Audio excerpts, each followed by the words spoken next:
Selamat malam saudara-saudara, bersama saya Pendeta Neni Suprihartati. Hari ini Kamis 29 Juli 2021. Kita berdoa.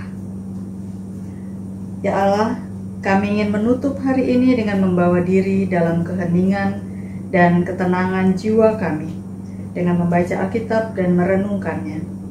Berikanlah hati yang bersih dan pikiran yang jernih, agar kami dapat memahami dan melakukan sabda-Mu. Amin. Pembacaan Alkitab malam hari ini dari 1 Korintus pasal 11 ayat 17 hingga ayat 22. 1 Korintus pasal 11 ayat 17 hingga ayat 22. Saya bacakan untuk kita semua. Dalam peraturan-peraturan yang berikut, aku tidak dapat memuji kamu, sebab pertemuan-pertemuanmu tidak mendatangkan kebaikan, tetapi mendatangkan keburukan. Sebab pertama-tama aku mendengar bahwa apabila kamu berkumpul sebagai jemaat, ada perpecahan di antara kamu. Dan hal itu sedikit banyak aku percaya. Sebab di antara kamu harus ada perpecahan, supaya nyata nanti siapakah di antara kamu yang tahan uji. Apabila kamu berkumpul, kamu bukanlah berkumpul untuk makan perjamuan Tuhan. Sebab pada perjamuan itu tiap-tiap orang makan dahulu makanannya sendiri, sehingga yang seorang lapar dan yang lain mabuk. Apakah kamu tidak mempunyai rumah sendiri untuk makan dan minum?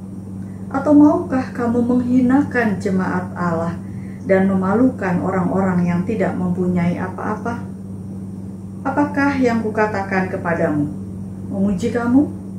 Dalam hal ini, aku tidak memuji kamu. Saudara-saudara yang dikasihi oleh Tuhan Yesus Kristus, salah satu ciri jemaat, kehidupan jemaat mula-mula adalah kesediaan untuk saling berbagi. Ciri inilah yang diteruskan dan dikembangkan oleh Paulus di dalam membangun dan membentuk dan membangun jemaat-jemaat Tuhan.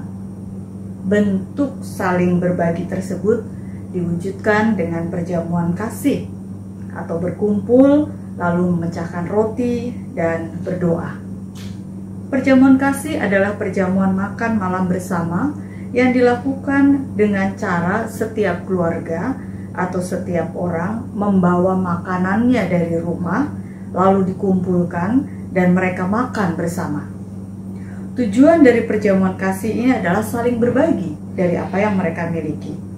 Bagi yang di rumah memiliki banyak makanan, atau kita sebut saja orang kaya, akan membawa makanannya lebih banyak.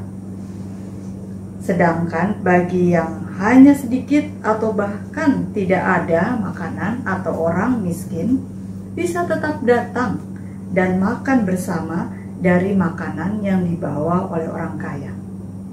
Perjamuan kasih menjadi pertemuan yang mendatangkan kebaikan dan sukacita. Puncak dari sukacita tersebut adalah perjamuan Tuhan, atau sekarang kita menyebutnya sakramen perjamuan.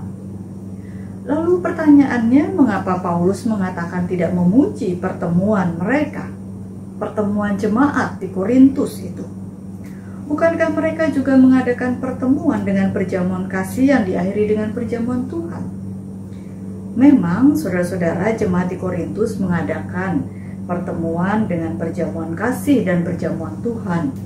Tapi Paulus tidak memuji pertemuan tersebut sebab mereka melakukannya dengan cara yang salah. Orang-orang kaya datang membawa makanan lalu makan dengan orang-orang yang duduk bersama dengan orang-orang kaya. Sedangkan orang-orang miskin dibiarkan dengan kelompoknya orang-orang miskin dengan makanan yang seadanya atau bahkan kurang karena mereka memang tidak punya makanan.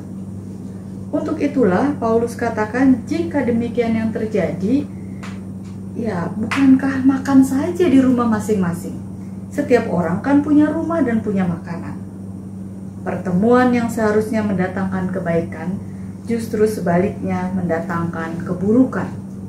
terlebih lagi mencemarkan perjamuan Tuhan karena melakukan perjamuan kasih dengan cara yang mendatangkan keburukan. Saudara-saudara yang dikasihi oleh Tuhan Yesus Kristus, sudah lama kita tidak melakukan pertemuan dan tidak sedikit di antara kita yang tentunya rindu untuk bertemu.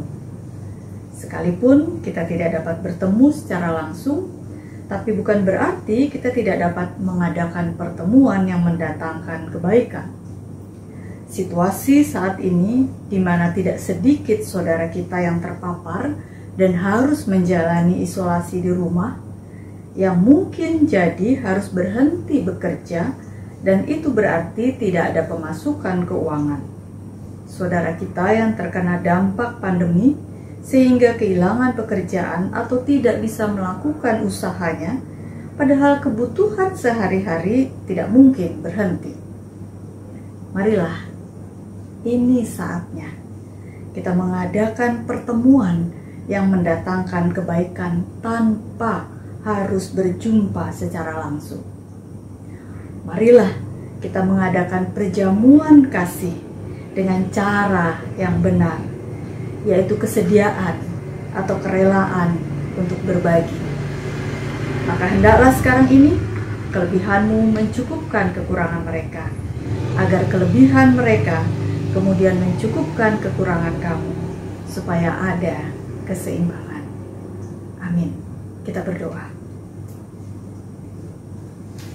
Terima kasih ya Tuhan untuk sabda-Mu malam hari ini, yang mengingatkan kami agar melakukan perjamuan kasih dengan benar, sehingga pertemuan kami mendatangkan kebaikan dan bukan keburukan. Tolonglah kami agar tidak hanya memikirkan diri sendiri, tetapi memiliki kesediaan dan kerelaan untuk berbagi dengan saudara-saudara kami yang saat ini mengalami kekurangan dalam memenuhi kebutuhan sehari-hari. Malam ini kami mendoakan saudara-saudara kami yang sedang sakit karena berbagai penyakit seperti demam berdarah, tipes, ataupun penyakit yang telah lama dideritanya. Kami mendoakan saudara-saudara kami yang terpapar virus corona, mereka yang harus menjalani isolasi baik di rumah sakit, ataupun di tempat-tempat isolasi lainnya. Terlebih, kami mendoakan saudara-saudara kami yang sedang berjuang di ruang ICU. Tolonglah saudara-saudara kami semua ya Tuhan, untuk tetap percaya bahwa Engkau memiliki rancangan yang indah dalam hidup mereka dan juga kami.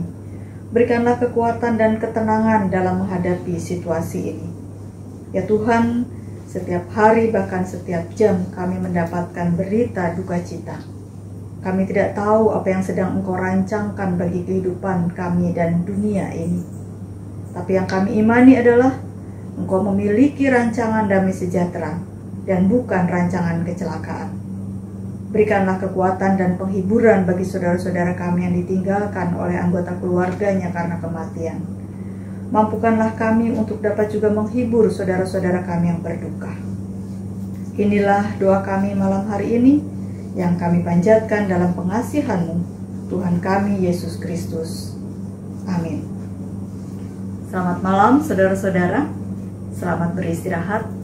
Tuhan menjaga kita semua.